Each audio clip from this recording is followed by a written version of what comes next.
Because he had the core names of a drug cartel, the mayor was suddenly ambushed by armed police in broad daylight. He knew it right away he wasn't getting out alive today. The mayor pulled out a phone that held the list and tried to hand it to the woman standing in front of him. Before he could finish, the woman lost consciousness and collapsed on the spot. The bodyguard beside them, completely freaked out, jumped out of the car and raised his hands to surrender. The moment his gun hit the ground, a dirty cop shot him straight in the head. Then several dirty cops walked up to the car and unloaded round after round into the mayor. After making sure no one inside was still alive, they jumped back into their vehicles and fled the scene immediately. Not long after, the woman suddenly woke up. It was that sudden blackout earlier that accidentally saved her from the massacre. Remembering the mayor's last words, phone from his hand. But before she could escape, a police car suddenly pulled up. She dove under a nearby car. Several officers stepped out and began checking the area. Their job was to wipe out every trace. Soon, the dirty cops realized one body was missing. Their faces went cold. They drew their guns and started searching the area carefully. Hiding under the car, a woman was shaking uncontrollably. She slowly pulled out her pistol, barely daring to breathe. Just then, one dirty cop suddenly bent down and stared straight under the car. The woman begged him to spare her life, but he didn't hesitate for a second.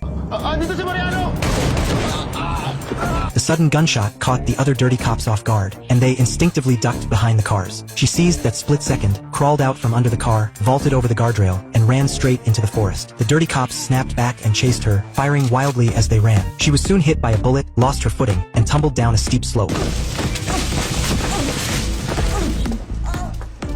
When two dirty cops reached the edge, they didn't dare go down after her. In their minds, someone badly wounded had no chance of surviving in that forest, so they called off the search and walked away. The next day, the woman woke up from her coma. She tore her clothes apart, roughly wrapped her wounds, and pushed on, barely able to stand. Meanwhile, the leader of the dirty cops arrived at the scene. After hearing the report, he completely lost it. He raised his gun and fired, killing the wounded dirty cop on the spot. In his eyes, as long as that woman was alive, everyone was doomed sooner or later. The leader immediately released a tracking dog and led his men into the forest. Before long, he found the trail she left behind. He unclipped the leash and ordered one man to move in and check it out. At that moment, the woman was resting by a small stream. When she looked up, she saw a little girl silently watching her. The girl quickly brought some herbs and gently placed them on her wound. After resting briefly, the woman was about to ask how to get out of the forest when the girl suddenly covered her mouth.